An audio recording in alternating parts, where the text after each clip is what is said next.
السلام علیکم محترم ناظرین، بسم اللہ الرحمن الرحیم۔ شروع اللہ کے نام سے جو بڑا مہربان نہایت کرم کرنے والا ہے۔ صدیوں پہلے ایک عظیم سلطنت تھی جہاں ایک نیک دل مگر سخت گیر بادشاہ حکومت کرتا تھا۔ بادشاہ کی عمر تقریباً 40 سال تھی، اس کی لمبی داڑھی تھی اور وہ سنہری تاج پہنتا تھا۔ اس کے محل کے آس پاس نہریں اور سبزہ تھے اور رعایا اسے عدل و انصاف کی علامت سمجھتی تھی۔ بادشاہ کے ساتھ ایک سفید کتا بھی رہتا تھا جو بظاہر عام کتا مگر اپنی ہوشیاری میں سب سے آگے تھا۔ یہ کہانی بادشاہ اور اسی چالاک کتے کے غیر معمولی تعلق اور واقعات پر مبنی ہے۔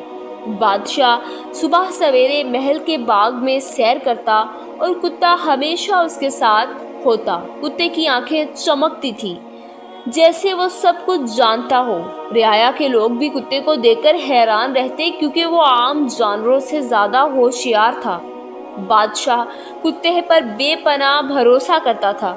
اکثر درباری مذاق اڑاتے کہ ایک جانور پر اتنا اعتماد کیوں، مگر بادشاہ صرف مسکرا کر کہتا، یہ میرا دوست ہے اور اس کی وفاداری کئی انسانوں سے بڑھ کر ہے۔ ایک دن دربار میں ایک سازشی وزیر آیا جس نے بادشاہ کو تخت سے ہٹانے کا مشورہ بنایا۔ اس وزیر کا خیال تھا کہ وہ محل کے اندر اپنی چالاکی سے سب کچھ سنبھال لے گا، مگر کتا وزیر کو دیکھ کر ہی بھونکنے لگا۔ بادشاہ نے کتے کے رویے کو محسوس کیا مگر کچھ نہیں کہا۔ اس نے فیصلہ کیا کہ پہلے حالات دیکھے جائیں۔ کتے نے چپکے سے وزیر کے پیچھے جانا شروع کر دیا اور اس کے ہر قدم پر نظر رکھنے لگا۔ رات کو جب سب سو جاتے تو وزیر محل کے تہہ خانے میں کسی سے خفیہ ملاقات کرتا۔ کتا یہ سب دیکھتا اور صبح بادشاہ کے کمرے کے قریب بیٹھ کر اسے اشارے سے خبردار کرتا۔ بادشاہ سوچ میں پڑ گیا کہ آخر کتا بار بار وزیر کے بارے میں کیوں بھونکتا ہے۔ اس نے خود بھی خفیہ طور پر وزیر کا پیچھا کرنے کا ارادہ کیا۔ ایک شام بادشاہ نے سادہ کپڑوں میں اپنے چالاک کتے کے ساتھ محل کے پیچھے کا حصہ رخ کیا۔ وہ دیکھتا ہے کہ وہاں وزیر کسی اجنبی سپاہی کو نقشے اور خزانوں کی تفصیل دے رہا ہے۔ بادشاہ نے سب کچھ اپنی آنکھوں سے دیکھ لیا مگر فوراً گرفتاری نہیں کرائی۔ وہ چاہتا تھا کہ پورا جال پکڑا جائے۔ کتا بھی دم ہلا کر جیسے اطمینان کا اظہار کر رہا ہو۔ اگلے دن بادشاہ نے دربار میں عام سا اجلاس بلایا۔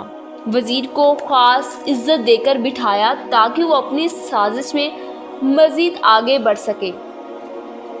کتا وزیر کے قدموں کے قریب بیٹھ کر اسے گھورتا رہا۔ وزیر نے سوچا کہ بادشاہ کو کچھ خبر نہیں، اس لیے اس نے رات میں باغ کے راستے دشمن کو اندر بلانے کا پلان بنایا۔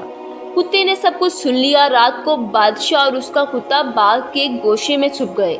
وہ دیکھتے ہیں کہ وزیر دشمن کے سپاہیوں کو خفیہ دروازہ دکھاتا ہے۔ کتا اچانک دوڑ کر وزیر کے ہاتھ سے کاغذات چھین لیتا ہے۔ وزیر گھبرا جاتا ہے اور بھاگتا ہے مگر بادشاہ کے سپاہی پہلے سے موجود ہوتے ہیں۔ وزیر کو گرفتار کر لیا جاتا ہے اور بادشاہ سب ثبوت دیکھ کر رعایا کو حقیقت بتاتا ہے۔ لوگ حیران رہ جاتے ہیں کہ کس طرح کتے نے سلطنت کو بچا لیا۔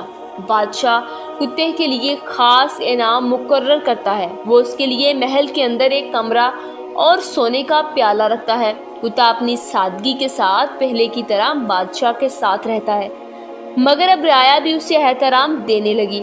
ایک دن ایک قریبی گاؤں کا بچہ محل میں گم ہو جاتا ہے۔ کتا فوراً اس کے نقش قدم سونگھتا ہے اور اسے جنگل سے ڈھونڈ کر واپس لاتا ہے۔ بادشاہ کو خیال ہوتا ہے کہ یہ کتا صرف ایک دوست ہی نہیں بلکہ سلطنت کا محافظ بھی ہے۔ وہ اسے ایک چالاک محافظ کا لقب دیتا ہے۔ کچھ سال بعد بادشاہ کو ایک نئی مشکل پیش آتی ہے۔ سلطنت کے خزانوں کی حفاظت کے لیے انتظامات کرنا ضروری ہو جاتا ہے۔ کتا پھر اپنی ہوشیاری سے محل کے خفیہ دروازے پہچان لیتا ہے کہ کہاں خطرہ ہے۔